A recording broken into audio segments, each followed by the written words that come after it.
Hi, welcome back to Meet the Leaders. I'm here with State Assemblyman Jim Kennedy. Thank you for being on the show.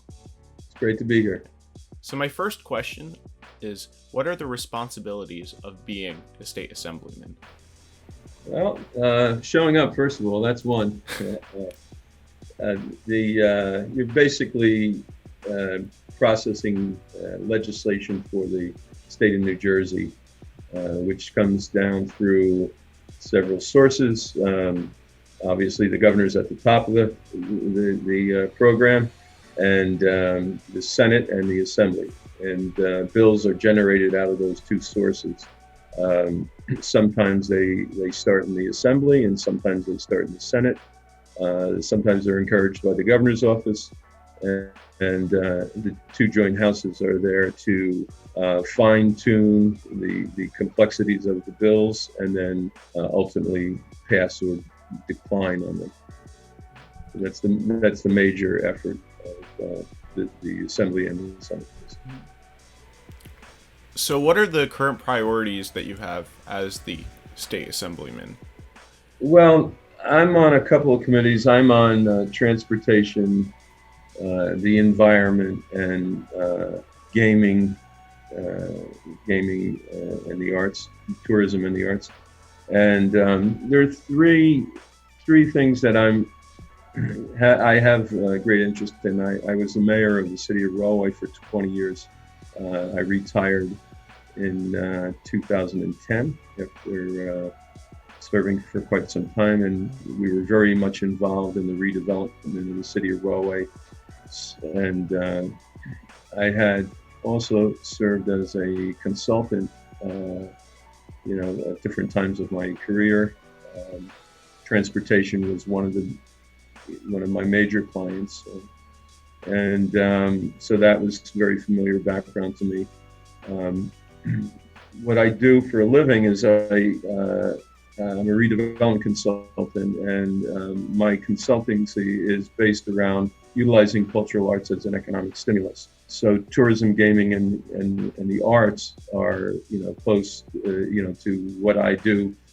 Basically, it evolved because of my interest in Rahway. Union County Performing Arts Center was in the 1980s had become a XXX theater, and I was a downtown businessman at the time. I had owned a jewelry store that I worked there in high school. It was my first job for 40 years. I became a jeweler, having worked there in high school and then advancing my career as time went on. So in self-interest, it wasn't a good thing for me to see the deterioration of the town.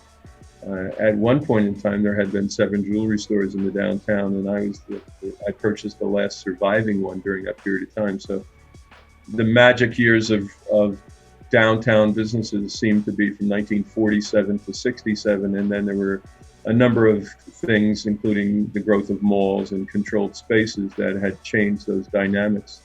And so it was probably one of the reasons why I was even able to purchase the store that I had worked in high school, because I became very familiar and received some funding from the EDA, the Economic Development Authority, at 28 years old. It was kind of, I needed it in order to get the second base.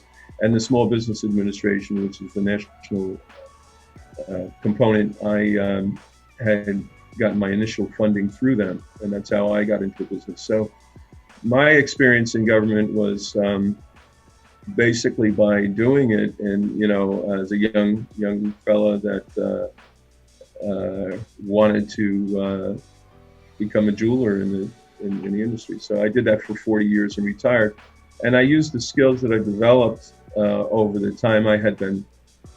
During that part of my career, I became the president of the local chamber of commerce, and we grew the organization to about 100 people that all had common interests in developing the downtown area. So I was naive. I thought I could do this in a year or two, and it became the next 20 years of my life. And then I after I retired, the seat came up in the assembly, and I was asked if I would be interested. And at first glance, it was like, well, I kind of retired because wanted my life back. And but the assembly was different. It's different than being mayor. Mayor is so much hands-on. With the assembly, you have 80 different members to share your woes and your successes with. So it is a different dynamic, and I'm enjoying it from that standpoint. I guess it's very different from being like the executing the laws versus legislating. Right. Mm-hmm. Yeah, and as a mayor, truthfully, you have both. It's almost having the Senate and the Assembly in your hands, in the sense that you're creating or helping to craft the concept of how to effectuate change in a community, and then from there, it's the same interest in then having that legislation executed so that you can get there. And the tools of redevelopment, by having the city create an area in need of redevelopment if in fact it fits the criteria, those are the types of dynamics that you can create that make a difference in it. Where in the assembly, it's sort of like it's more like a beehive. There's a queen bee in there someplace directing traffic, and everybody else is adding their share. So I guess the queen bee in this case would be the governor, and then I'm not so sure he would be so happy to hear that he's a queen bee, but nevertheless, it's a good analogy. Mm. So, as your time working in government, whether that be as mayor or in the assembly, what do you think were the biggest challenges you've had? Well, I really didn't see any of it as any big challenges. I could probably, I have a little list of some of the things, in the environment, which is important to me. Food waste, which is, let me step back. As mayor, one of the biggest issues I had to deal with was the resource recovery facility. It's a waste to energy generator. And it's kind of a really important issue because it's very controversial, and it's easy for people to emotionally get into the issue. And that's what happened. I was opposed to the concept when I first got elected, or involved, I should say. And as I looked at the differences, you go back into the 1980s, and there were three things we did with our garbage. We dumped it in the ocean, unregulated. We buried it in landfills, relatively unregulated. And then there was new technology, which was waste to energy, where you can take the garbage and convert it into energy. And the facility in Rahway, that took some time because there was a lot of public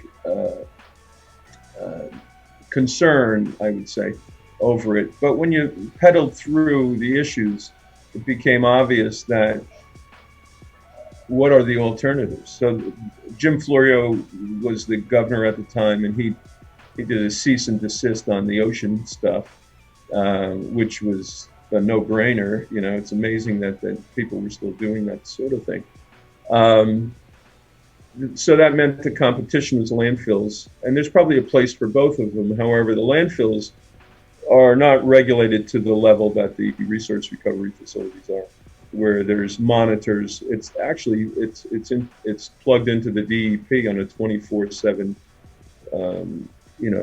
schedule, where they see exactly what's coming out of the stack. And look, you're fooling yourself if you think that there's no reaction when you dump the stuff in the ground. The leach into the water system and everything else is a big component. So that was kind of why I became engaged in the environmental side of it. In my private life, I had also wound up representing a company called Suez Environment, which they built the Suez Canal. They're the largest water purveyor in the world. And I had, because of we had privatized our water facility in town.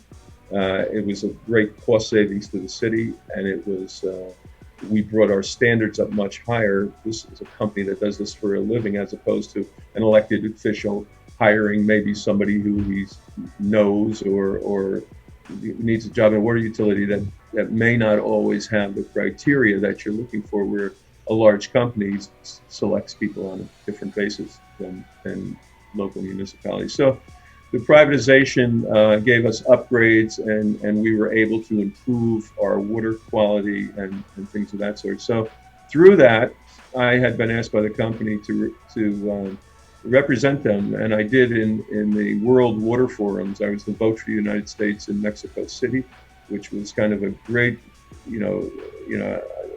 really an eye opener for me of how people internationally deal with water and the concept. I then attended in Istanbul the World Water Forum, and as well as Marseille, France. And when you're in that arena, you're drawing from a multitude of sources. So that was basically my education on some of the environmental stuff. So I enjoy the environmental committee. I like what's going on out there. There's a need to really eliminate methane gas, which is worse than the CO2 in these landfills, which I had become very much exposed to. And electric vehicles are one of those areas that help long-term into changing some of that dynamic, taking the waste out of the, there's ways to remove the methane and actually use it in digesters for a fuel that can be more cost-effective as well as environmentally sound. So, those are some of the issues on the environmental side that I'm involved with. The transportation, it's a less active in some degrees. It's more technical stuff, but the environment side is really, I think, what I'm most thrilled about being involved. Mm-hmm. Matter of fact, food waste is a great one. So 40%, for instance, of all the garbage that goes into either a landfill or into a waste energy is food waste. So first of all, we should stop wasting food. There's food deserts in New Jersey where people that don't have access to food. So these are all issues that kind of intermingle into each other. But food waste per se, if you remove the 40% of that food from the floor of a tipping floor or out of a landfill, in a landfill, it directly turns into methane gas, Mm-hmm. And on the other source, when you separate it, you can put that into digesters for energy. So these are good, solid issues that will make the world better as we move on. And I think we are the stewards of the environment, so people should take a better look at how they do things on a daily basis. Mm-hmm. Well, I'm glad to hear that you've been active within the improving the environment of New Jersey. So the next question I have for you is the opposite of the one I asked before. What do you think is the most rewarding part of being in government, either being mayor of Rahway or being a state assemblyman? Well, politics in general, universally, even in totalitarian governments, have their ups and downs. You could lose your life in one much easier than in others. But you have to have a thick skin. When you get in it for the right reasons. I mean, I selfishly became involved in it because it was important to me that I had made an investment in a town that was going, in my opinion, not forward, So my engagement when I first, went from being a chamber president, which is trying to encourage business to develop, and then a mayor, which you have, the social needs of the community. There's every spoke in the wheel, so to speak, to engage in. And so we couldn't do a video long enough to tell you some of the crazy things that you wind up going, how's that my job, you know? But helping people, navigate, and try to find things out, and then you get ideas from that. How to make the town better. Some towns are easier than others. Um, so that's kind of how that part works. So. Um, Well, I don't have any more questions currently. Is there anything you would like to say before I conclude the recording? Well, just really wishing you the best of luck. I think it's pretty cool what you're doing, and follow your dream, and you'll get there. Thank you thank you very much for being here on the show. I highly appreciate it. Tune in for future episodes of Meet the Leaders exclusively on Tap Into SPF. Thank you very much. Take care.